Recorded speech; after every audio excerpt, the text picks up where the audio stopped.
అందరూ రెండు చేతుల పిల్లలు పైకి ఇలా ఎత్తి గట్టిగా చెప్పాలి. ఓకే, భారత్ మాతాకి. ఆ గ్రౌండ్ వరకు మెయిన్ గేట్ ఉంది కదా, అక్కడ వరకు వినిపించాలి. ఓకే, భారత్ మాతాకి, భారత్ మాతాకి. Very good. సభే నమః.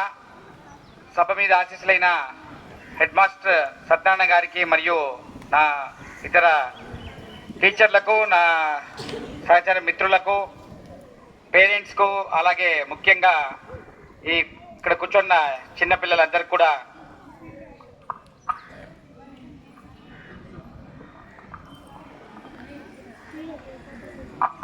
చాలామంది మాట్లాడాలి. సో మీకు కూడా భోజనం టైం అయింది కాబట్టి నేను కేవలం ఒక 2 to 3 minutes మాట్లాడతాను. ఓకే, ఈ మెగా పేరెంట్స్ టీచర్స్ మీటింగ్ మీకు ఆల్రెడీ అందరు చెప్పింటారు. ముఖ్య ఉద్దేశం ఏంటంటే టీచర్స్ అలాగే పేరెంట్స్ స్టూడెంట్స్ అందరూ ఒక చోట కలిసి రెగ్యులర్గా మీ తరగతులు ఏమైతే ఉంటుంటాయో తరగతుల్లో సిలబస్ కానీ అవన్నీ ఒకరోజు పక్కన పెట్టి కేవలం పాఠ్యాంశాలే కాకుండా పిల్లలు ఎలా చదువుతున్నారు అనేదే కాకుండా ఒకరికొకరికి పరిచయం కావాలి. పేరెంట్సే కావచ్చు, టీచర్స్ని అర్థం చేసుకోవాలి, టీచర్స్ కూడా పేరెంట్స్ని అర్థం చేసుకోవాలి. సరదాగా ఆటలు పెట్టడం, అదే రకంగా పిల్లల గురించి ఏమి చదువుతున్నారు ఏమి అది కూడా ఒక రెగ్యులర్గా మీది ఏమైతే ఒక రివిజన్ మాదిరిగా చేయడం, ఇవన్నీ ముఖ్య ఉద్దేశం. ఈ రకంగా ఈ కార్యక్రమం ఐ థింక్ ఇది సెకండ్ కదా, మెగా పేరెంట్స్ సెకండ్ ప్రోగ్రామ్ చేస్తున్నారు. సో ఈరోజు ఈ కార్యక్రమం నన్ను పిలవడం చాలా నాకు సంతోషంగా ఉంది. సమయభావం వల్ల వేరే మీటింగ్స్ కూడా వెళ్ళాలి, దానికోసం నేను మొదట పర్మిషన్ తీసుకొని మాట్లాడుతున్నాను. పిల్లలకు నేను ఒకే ఒక విషయం చెప్పదలుచుకున్నాను.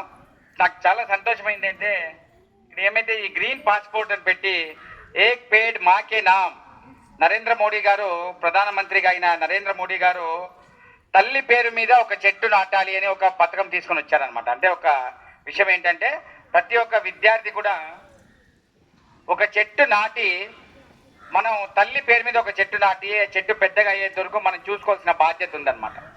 ఈ కార్యక్రమం ముఖ్యంగా మన అనంతపురం సత్యసాయి జిల్లాలో చాలా అవసరం. ఎందుకంటే మీకు అందరికీ తెలిసి ఉంటుంది, మీ స్కూల్లో కూడా చెప్పింటారు, వర్షపాతంలో భారతదేశంలోనే మనం 2వ అత్యల్ప వర్షపాతం అయిన జిల్లా. కరెక్టే సార్?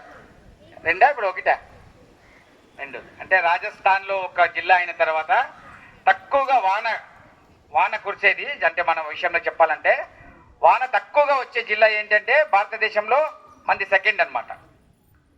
మనకు వాన అవసరమా లేదా? కరెక్టా? కాబట్టి ఇప్పటి నుంచే ఒక పర్యావరణం గురించి మీరు ఒక అవగాహన నేర్చుకొని చెట్టును నాటి ఆ చెట్టు పెద్దగా అయినంత వరకు మీరు చూసుకోవాల్సిన బాధ్యత ఉందన్నమాట. అంటే ఇది సందర్భం కాదు కానీ మా లేఅవుట్లో కూడా చాలా చెట్లు పెంచామన్నమాట. చెట్లు పెంచి పర్సనల్గా మేము దాన్ని ఇంట్రెస్ట్ తీసుకొని పెంచితే అక్కడ వెళ్తే ఆ వాతావరణమే డిఫరెంట్గా ఉంటుంది, మనకి ఎంతో సంతోషంగా ఉంటుంది. చాలామంది పరిగిలో ఉన్న వాళ్ళు కూడా అక్కడికి వెళ్ళి వాకింగ్ చేస్తారనమాట. సో అదొక రకమైన సంతోషంగా ఉంటుంది. వాతావరణం బాగుంటే మన మనసు ప్రశాంతంగా ఉంటుంది.